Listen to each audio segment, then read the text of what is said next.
All right.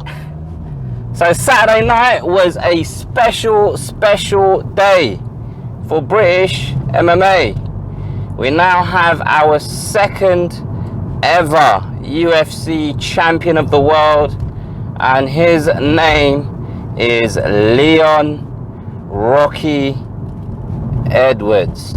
Now, I don't really know what I'm going to say today, right? Because I watched the fight, obviously. I didn't watch it live, unfortunately. I fell asleep. I overdid it in the pub prior, watching the AJ fight. Got home, in bed, 2 slices of pizza, a bowl of ice cream, a can of Coke Zero, because I'm trying to keep it healthy. And 1 slice of pizza got 8. And the ice cream, when I woke up, was literally a chocolate milkshake. And the can of Coke didn't get opened. So I probably stayed awake for circa 17 minutes before I fell asleep. Headphones were out of my ears, on my bed, laying underneath me somehow for some reason. But that's beside the point. Because as soon as I woke up, I looked at my phone in an attempt to avoid social media, because I realized, oh shit, it's 7 o'clock in the morning. I've missed the bloody fight. So I thought to myself, all right, let's just calm down for a second. We've got it on record. We can watch it. So I picked my phone up, and I'm not looking at WhatsApp. I'm not looking at Instagram and any of that stuff. And then, just as I was looking at my phone, get a notification from The Athletic. And I don't even subscribe to The Athletic for MMA. I subscribe to The Athletic for the Arsenal, for football. And that notification told me Leon Edwards rocks the world. We have a new champion. And I was like, what? He fucking did it. Leon Edwards actually did it. Because like I said in the preview video, I've been saying for years, this is the guy. He's going to do it. When he gets that chance, he's going to grasp it. He's going to grab it. He'll become the champion of the world one day. And it finally happened. We have our second ever UFC champion from the UK. So I watched the fight, right? I watched the fight. First round, all good. Leon Edwards gets a takedown. We've never seen that happen before. That don't happen. People don't take Kamaru Usman down. But Leon did.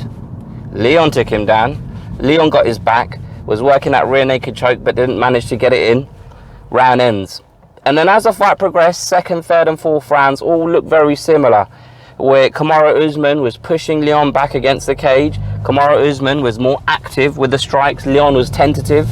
It looked as though he was more worried about what was coming his way rather than worrying about what he's going to be throwing at Kamaru Usman. And as the rounds progressed, Leon Edwards' corner got more and more desperate, more and more aggressive in their messaging towards Leon Edwards. You got to go, man. What are you waiting for? What are you waiting for, Leon? What are you doing, man? That sort of thing. And there was one last war cry from his coach, and I wish I remembered his name. I did make a conscious effort of trying to remember it, but my memory's horrible. So between the 4th and 5th round, the final rally, the final call to Leon Edwards. What are you doing, man? Get your head in the game. You got to go, man. You got to attack, you were saying to him. And the round starts. Leon is more active. He's throwing more. A couple of nice kicks up the middle. And then getting backed up by Kamaru Usman. Back against the cage. Taken down, I believe, if I'm not mistaken. Manages to get back to his feet. And then it happens. 1 minute, 3 seconds or something like that to go in a round. Joe Rogan, Daniel Cormier talking about how Leon Edwards will be quietly pleased with a decision defeat. That will be a moral victory, which I didn't understand. And at that point, Anik apparently said, I saw this on Twitter by the way, Anik said Leon Edwards isn't cut from that cloth where he just takes defeat lying down. And just as that moment happened, Leon Edwards throws that left hand and follows it up with that left high kick, and he shocked the fucking world. Kamaru Usman down on the canvas, out cold, eyes open, legs twitching. I don't know if you guys noticed it, but his legs were fucking vibrating like he was getting a call. Like, honestly, like, it, you know, like, obviously we love the sport and we love watching it. It's highly entertaining, but you get certain moments like that where you think to yourself, ooh, that one was a bit difficult to watch.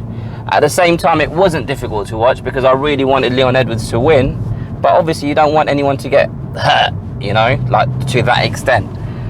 So I'm glad, obviously, Kamaru Usman is fine, but then that's it. The celebrations begin. The crowd goes wild. People holding their head in disbelief. Leon Edwards strutting about the place, doing the billionaire bop, doing the McMahon strut. Jumping on the cage, his team going wild. Fabian Edwards jumps into the octagon. The scenes, absolute scenes. Like, when I spoke about the fight beforehand, I thought to myself, Leon Edwards can win this on a decision. Like, he can get out the gates early and he can put a couple of rounds in the bank and put the pressure on Kamaru Usman, where he has to go for it, and that will leave openings for Leon Edwards. That was kind of my thought process if I was thinking of ways in which Leon Edwards can win the fight. Never in a million years did I think that he would knock Kamaru Usman out. Like, that wasn't even part of my psyche. That wasn't part of my thinking that was a possibility. But obviously Leon Edwards had different plans, you know. But what a moment, man. Honestly, what a moment. Like, just a raw emotion from his team, from himself, crying, laughing. Like, he was feeling everything at once, you know. When Dana White wraps that belt around his waist, the way he starts slapping it, and when Joe Rogan starts talking to him, the way in which he just expressed all of that frustration that had been pent up for years and years and years, being forgotten, being treated like a peon. Like, he wasn't treated like a real contender, you know. Like, this is a man that had strung together, what was it, 8-10 consecutive wins, not including obviously the Bilal Muhammad fight, because that was a misnomer, big word there. But yeah, like, the way he was treated, and it was almost like he was given this title shot begrudgingly, you know. It was almost like the UFC finally acknowledged that, we can't deny this guy anymore, man. We've given Kobe 2 shots at it. We've given Jorge Masvidal 2 shots at it. Like, this guy has been waiting, and not just waiting, he's been willing to fight in the interim. But, you know, he's had such bad luck with fights getting cancelled and this, that and the other, blah, blah, blah. So, yeah, like, I don't, like, I can't, like, put into words. When I was, like, even though, like, it was really weird, right? Because even though I knew that he had won, right? So when I'm watching it, I know he's going to win this fight. But when it finally happened, and just seeing that emotion come from him, it really, like, it really kind of, like you could feel it, innit? I could feel it through the screen, how he was feeling. And it was like, it was just such a relief and just excitement on his behalf, excitement on the behalf of British MMA. The fact that he did it from Britain, like, he didn't go to, and there's nothing wrong with it, right? And like, I've said this in the preview video as well, like, Bisping is a legit British champion. He's a legend. But at that point in his career, he had to go to America, because in Britain we just didn't have the facilities like that. Do you know what I mean? Oh shit, I better turn here. Where is this turning? What the hell? Oh, fuck's sake. I've missed my turning. Anyway, serves me right, eh? Serves me right. But yeah, so, like, the way in which it happened, like, a real Rocky story. They even played Rocky, the Rocky theme tune while he was celebrating in the octagon. Just a massive occasion, man. Like, I said on Saturday, like, I was looking forward to this fight more than the AJ fight. Like, all my mates was looking forward to the AJ fight. And I was, like, torn, right? Because I was a bit like, I don't want to go to the pub because I want to make sure I stay up to watch this live.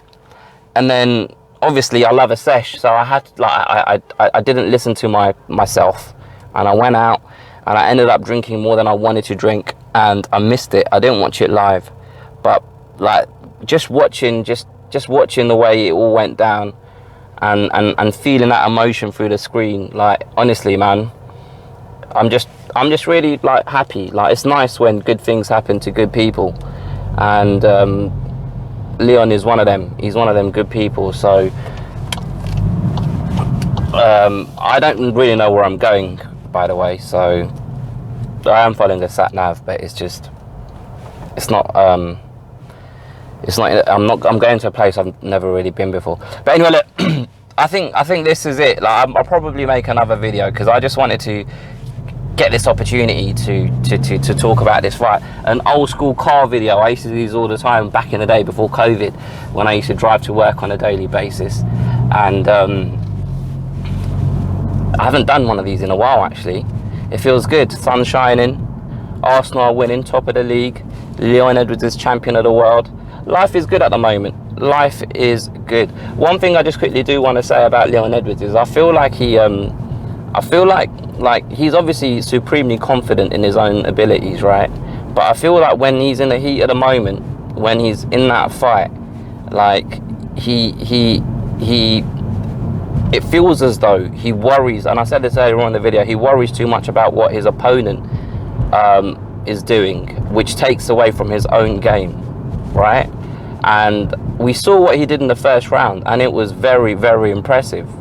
But then after that, and to be fair, he did say that the altitude in Salt Lake City, Utah, was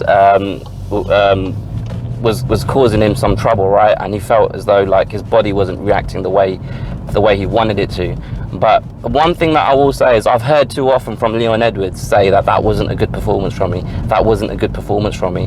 And I appreciate it, because when you're fighting at this level, like, you're always striving for perfection, and perfection is impossible to attain, right? So you're never going to be happy, and if you are happy, that means you're going backwards. Having said that, like, when like you only get one opportunity in it. You don't get these chances very often. You fight 3 times a year, 4 times a year, if you're very, very, very, very lucky. So on those nights, you better bring your best. And to me, it feels as though these kind of comments about, oh, it wasn't a good performance, etc., it just says to me that mentally he needs to there's some changes that he needs to make, or there's something that he needs to do to ensure that he's able to put in the performances that his ability, what is the right way of saying this, that he puts in performances, basically, right, is what I'm trying to say. But having said that, now isn't the time to have a moan up about the 2nd, 3rd and the 4th round, because it don't matter, because what you managed to do, oh, am I going the wrong way? Because what you managed to do in that fight,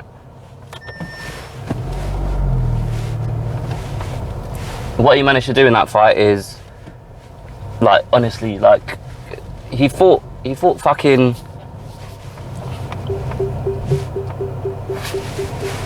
I went the wrong way. He fought Kamaru Usman. Pound for pound what? Pound for pound what? There is no pound for pound. There is no champion, as Leon Edwards told us in the post-fight interview.